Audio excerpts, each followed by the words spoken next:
ladies and gentlemen, boys and girls, good morning from Shirui Hills.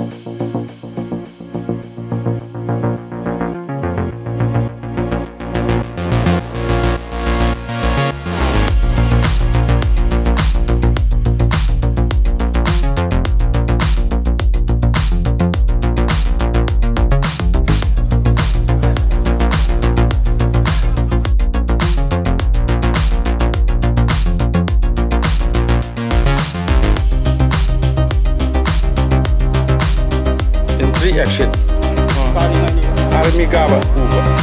1946 India na maning makhatam balaybak ama oidringai amasung ima Manipur na India gi laingak ta tendringai matam 1946 ta England macha botanist Frank Kingdon Ward amadi ma kiloina vina Manipur da koirak ngai da urkhul da thengnaki Shirui kasung timrawon mahak na mahak ki nungsizervi loina vi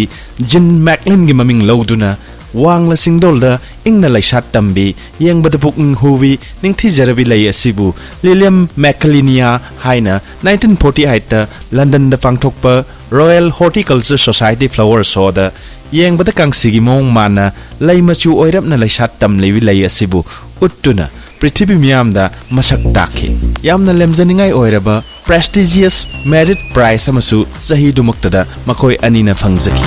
Manipur capital Imphal dagi supnagi kilometers marifunipal khaktamak chatlaga leiriba tangkhul jati na masing yamna leiriba Urkhul town dogi Shirui Lili lane sattam liba chingdugi chingkhong adu phawba chawrak lang kilometers 10 dagi 15 muk oigani Punamaki singkarak pagi dampung loi chalaba matungda asida akhoi festival toriba Shirui kasongi kabam dudagi yamna angamba stair makara matungda sumba loi chatpa lambi se la matungda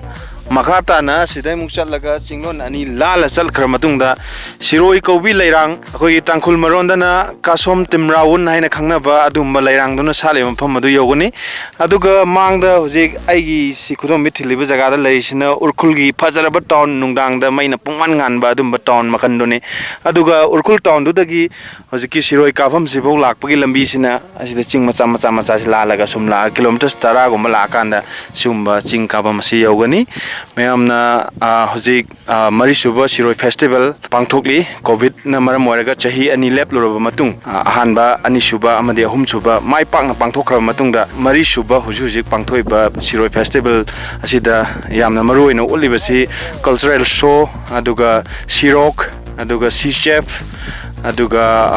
akogi Miss Pigeon akogi Shirui Lili gi Miss adumba thokpagi changdam nabagi show dum pangthoi makata na sigi akoina Shirui hobom duda chatpagi lambi ni silaise aduga May gi date 25 dagi haukiba Shirui Festival sing asina humni chunna numene aduga hayeng na lore urkhul gi sirok tadi ngarang akoina ngarang maglak pakanda yamna traffic jam thoktana mi ayamba lakna ba lehawi haukiba sahi 2017 Manipur history da yan hanba oina khongda rakhi Shirui Festival asigi maru oiba pangthokpam oiriba mafam singna TNL ground Baksi ground Jorsang amasung Shirui kasung picnic isai nongmai cultural show amadi rock pu pamjab singi punpamna Urkhul town maktada leiriba TNL amasung Baksi ground aduga advances competition singba natural views ka yengingba singi pukning chingsilliba mafamna Phangrai gi Jorsang ni aduga chingkaba trekking bu pamjaba amasung lemna wangla singdol la laisat tam lebi lai asibu mityeng taning basingina Shirui chingni samudragi imaidagi meters lising masatret kontra dagina lising ani jamnga marfutara wangkhat na lairiba mafamda laisat tam lebi Manipur state ki state flower show oiriba Shirui kasung timraun me thagi mai chalakpa matam dagina jun thagi anganba matam phawda laisat tam bi laini pambi sigi awang basi phit amadagina ahum phawbani Shirui chingkhong dagi Shirui Lili yengnaba pung ani makhai muki awang basingda chingkhong dagi khongna kakhalaga Lili na hauriba mafam chingdol adu yogani aduga kumtharak padadi pung ama natraga ama makhai muki lambini masi mimi gi makhadi pongani Lili asina miyoibaki unsagi anaba amadi chakhaugi laina singbu phanba ngambagi magul seli haina akhang ahi singnasu ibiramba leiri British singna Lili asibu phuktuna puduna makoi gi lanai gi lekol singda thana bahona rabasu lili asi laisat tamu yada bata natana lai asi hingan bangam khide haina thajanari ariba phunga wari gumba mythical origin gi oiba wari kaya ama sulairi yamna nungsiba wari ama hairagadi nungsinaba nupa amaga nupi amaga Shirui Kasungi ngamlaba chingdagi chongthaduna thawai thaminaki hai makhogi thawaina lei pambi oina hauduna laisat tamlakpani haina wari linari masina masi oikhraga lai asibu sakhangbibo oina Indian Postal Department na lili asigi postal system ama putokpiduna chatnarak tourism hena chawkhalakpa mi mayamna khangnarakpa mi mayam laknarakpana plastic amasung saram thaklamagi amor akaidi sungsoi shoidana adumak tari adubu dustbin thammi hairagasu dustbin adu pik thanba uri tangkul isin naw singna voluntary yamna section na chingka khiba matam amadi kumlakpa matamda back check tawbiduna leida akai aitoi thoklabra amadi thoktanaba mikup na hum singna yengsinberi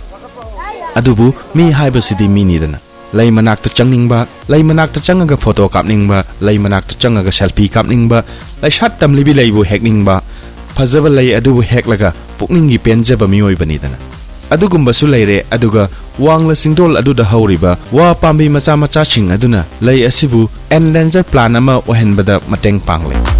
Shirui Singkabagi wari lirabada entry point da Singkabagi registration oina lupa kuntra piba ticket ama mi amamamgi kaki Singkabada mateng pangba wagi chaisu pambiragasu registration counter dagi lupa kun piraga waiba DSLR camera gumba puraga Singkagi hairagana tongala lupa chama maksu camera gi fees oina lawi pare mashina Shirui Kasung Singkabagi wari ni atopa wari ama oina lambi lakpagi wari lirabada Imphal dagi urkhul lakpagi lambi da thokpiramba volunteer singna Shirui lili yekpa furit tanapnaba pin panba badge arakpa mi khudingda yonba official oidaba iCard sing lambi da lakpa mi khudingda yonba amasung arakpa gari singda sticker naptuna sel gi tengbang lobasi sumlibra lalibra haibadudi yamba mayam inaupa mayam ishe mayam istal mayam punumaki mot oma oina comment sungsoi shoidana thadabiram